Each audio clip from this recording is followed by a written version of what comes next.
आप देख रहे हैं ENI live next generation media.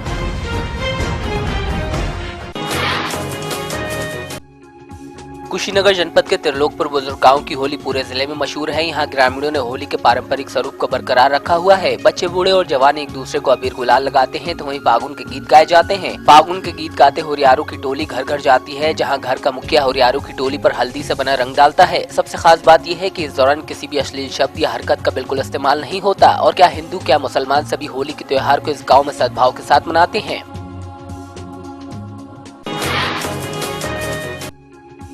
Gorakhpur में होलिका दहन के मौके पर भगवान नरसिंह की विशाल शोभा यात्रा का आयोजन सांसद और गोरखपुर मठ के महंत योगी आदित्यनाथ की अगुवाई में होता है। शहर के विभिन्न रास्तों से होकर शोभा यात्रा को निकाला गया, जिसमें होरियारों ने जमकर अबीर गुलाल उड़ाया।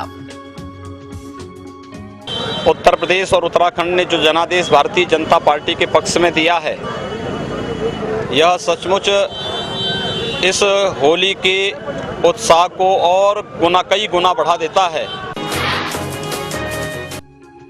ताज का दीदार करने आगरा आए विदेशी सैलानियों पर भी होली का खुमार चढ़ा हुआ था। विदेशी सैलानियों ने भी रंगों के त्योहार का जमकर लुत्फ उठाया। ताजगंज स्थित कलाकृति में विदेशी सैलानियों के लिए होली पर विशेष व्यवस्था की गई थी। इस दौरान विदेशी सैलानी डीजे की धुन पर जमकर थिरके।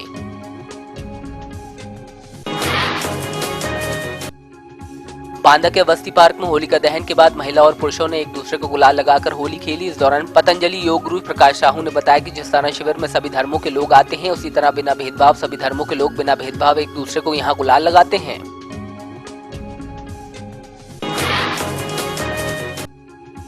खैर स्थित सब्जी मंडी में मुस्लिम आवाम की ओर से कवि सम्मेलन का आयोजन हुआ, जिसमें कई मशहूर कवियों ने हिस्सा लिया। इस दौरान कवियों ने अपनी कविताओं से समा बांध दिया। गौरतलब है कि मुस्लिम आवाम की ओर से हर साल होली के मौके पर कवि सम्मेलन का आयोजन होता है।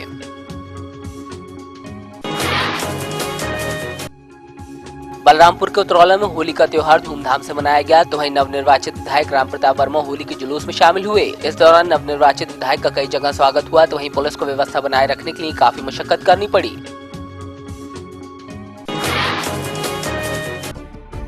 भाजपा की जीत के बाद एक बार फिर आजम खान ने प्रधानमंत्री मोदी पर निशाना साधा। आजम ने कहा कि जो बयान प्रधानमंत्री ने दिया है उसकी उम्मीद नहीं की जा सकती थी। आजम ने कहा कि अक्सर ज्यादा फल वाले पेड़ की जड़ भी टूट जाती है और पेड़ टूटकर गिर भी जाता है। उनके पेड़ में जितने भी फल आए हैं उसे संभाल कर रखें।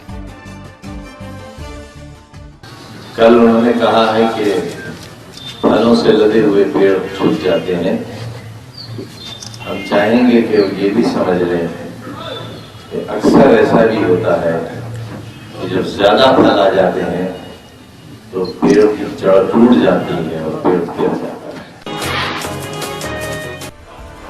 रामपुर की शाहबाद तहसील के मित्रपुर गांव में सड़क किनारे कुछ लोग होली की जली हुई राख पर हाथ ताप रहे थे कि बिलारी की ओर से आती तेज रफ्तार कार ने उन्हें रौंद दिया। बेकाबू कार सरकारी नल को तोड़ते हुए घर की दीवार में जा घुसी, जिसमें एक शख्स की मौत हो गई, तो वहीं 4 लोग गंभीर रूप से घायल हुए हैं, जिन्हें जिला अस्पताल भेजा गया है।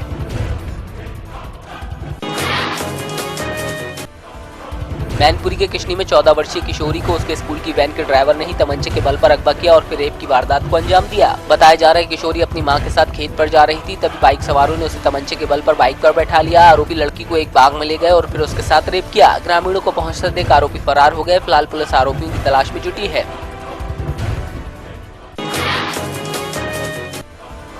श्रावस्ती के गलौला थाना क्षेत्र में नाबालिग लड़की से बलात्कार के प्रयास के बाद 2 पक्ष आमने सामने आ गए। देखते ही देखते दोनों पक्षों में जमकर ईंट पत्थर चले, जिसमें 5 लोग घायल हुए हैं। मौके पर डायल 100 पुलिस पहुंची, लेकिन उपद्रवियों की पुलिस से झड़प हो गई। सूचना मिलने पर भारी फोर्स मौके पर पहुंची। फिलहाल पुलिस ने 22 लोगों को गिरफ्तार किया है।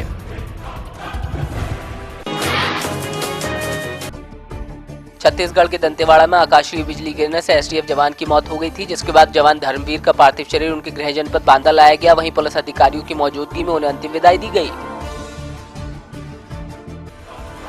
बांदा में मामूली विवाद के चलते दबंगों ने युवक को गोली मार दी और फरार हो गए। घायल युवक को ट्रामा सेंटर में भर्ती कराया गया है। फिलहाल आरोपी पुलिस की गिरफ्त से अभी बाहर हैं।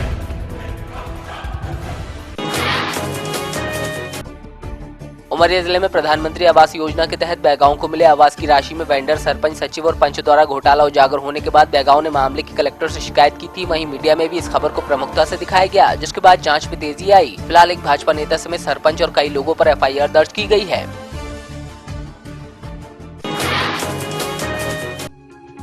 छिंदवाड़ा के ग्राम सिंगोड़ी स्थित कबीर पंथ के 7वें वंशाचार्य की जीवित समाधि पर आयोजित सदगुरु धर्मदास वंशावली के विशाल पंचशताब्दी महोत्सव एवं एकोत्री महायज्ञ के 4 दिवसीय आयोजन का समापन हो गया। वहीं आयोजन में देश के विभिन्न राज्यों से पहुंचे श्रद्धालुओं ने सिंगोड़ी पहुंचकर समाधि स्थल पर मत्था टेका।